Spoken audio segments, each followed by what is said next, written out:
Hello, good morning, good afternoon, good evening. Welcome back to the channel for a double review because I knew, but when I got sucked into this Discworld read along by Evil Varsha from Reading by the Rainy Mountain, check her channel there, I jumped in after the first two books. So what I did during the holidays this Christmas is I went back and reread the first two books to make sure I was up to speed with the read along, and I'm here to do my review of the first two books a little bit late. Now, the first two books in the amazing Discworld series by the late, great Sir Terry Pratchett, The Colour of Magic and The Light Fantastic, were originally published in 1983 and 1986.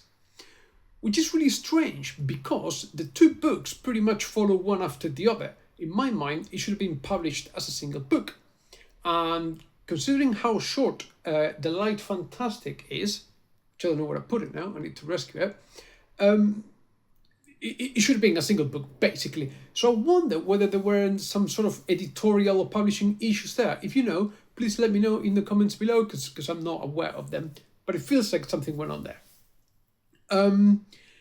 Now, basically the two books follow the stories of Rincewind, which is a failed wizard from Unseen University in the city of Ankh-Morpork, where the first ever tourist in the Discworld arrives, followed by the luggage, which is literally a trunk, a wooden trunk with 100 feet that follows him everywhere, and they go on a series of adventures. Basically, I'm not going to spoil the plot there, although the plot really is the least important thing here about the Discworld stories.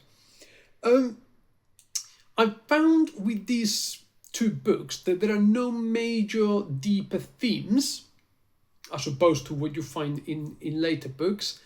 And as Sir Terry said himself, the idea popped into his head when he saw once in an airport, I think he said a lady where her suitcase luggage with wheels was she lost her, or he was sort of running away from her, or whatever, and she was chasing her. And that's what sparked the whole Discworld thing. Who knew, right? The two books are basically nothing but a parody of classic fantasy stories, which, admittedly, we sort of see again and again in future installments of the series. So, for instance, the whole Hansel and Gretel thing is revisited later.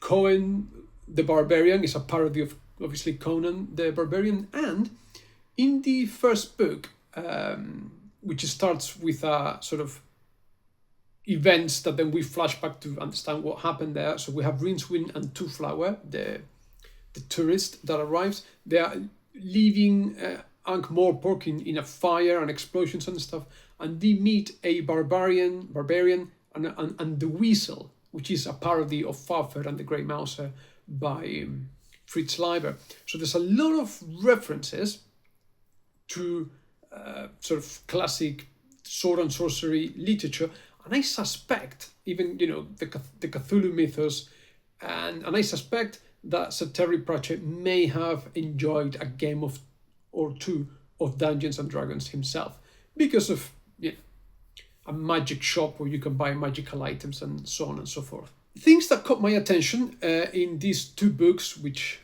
sort of I didn't quite remember, but the accident, the famous accident where the librarian gets turned into an orangutan, we see here. I didn't realize at the time, but every time we have a book in later installments set in the Wizards sub-series, they always reference the accident where the librarian gets turned into an orangutan, and that happens in book one.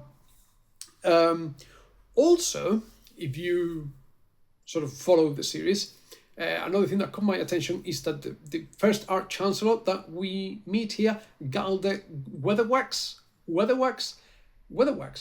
Coincidence or not? Let me know your thoughts or opinions in the comments below.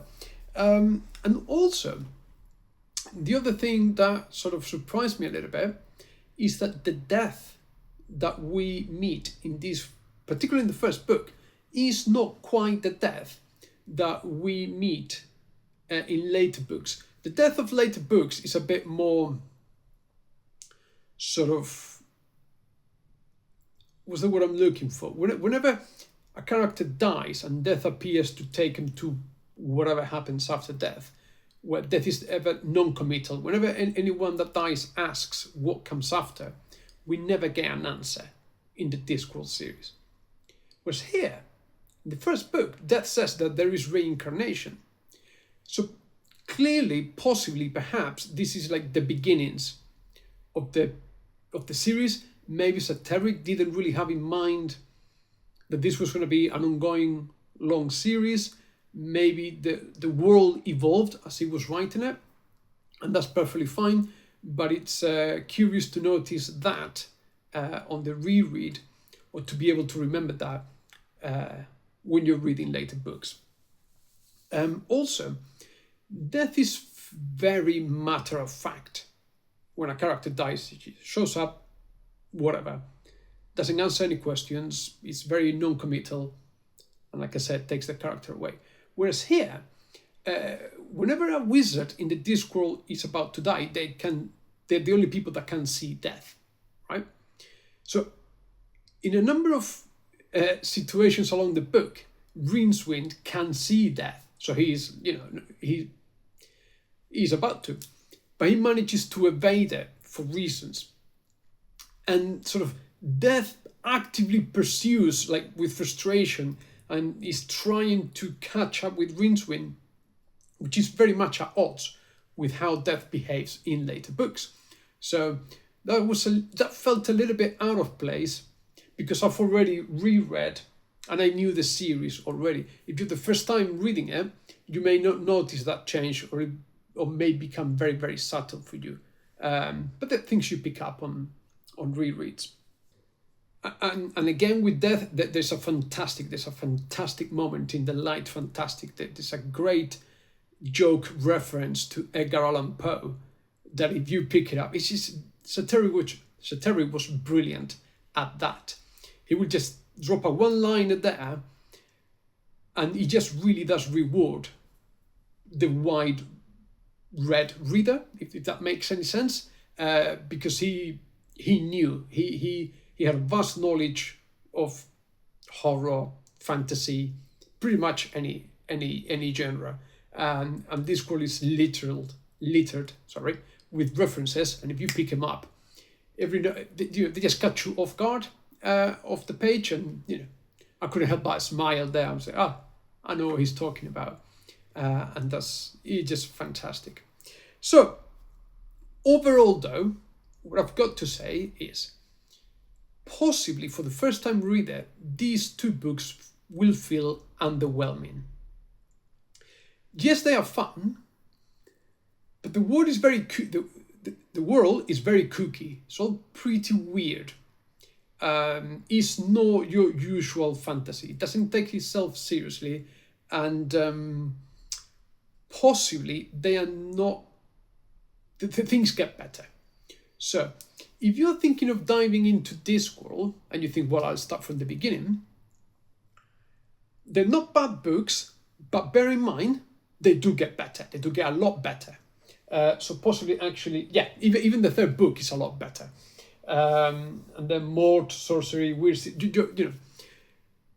If you are you read the first two books, or you're thinking about reading the first two books, and you're sort of meh, it does get a lot better. So beware. And if you're unsure, because you cannot get past the funny covers, or you think that the blend of humor, comedy, satire, and fantasy is not for you, maybe try to pick a different entry point.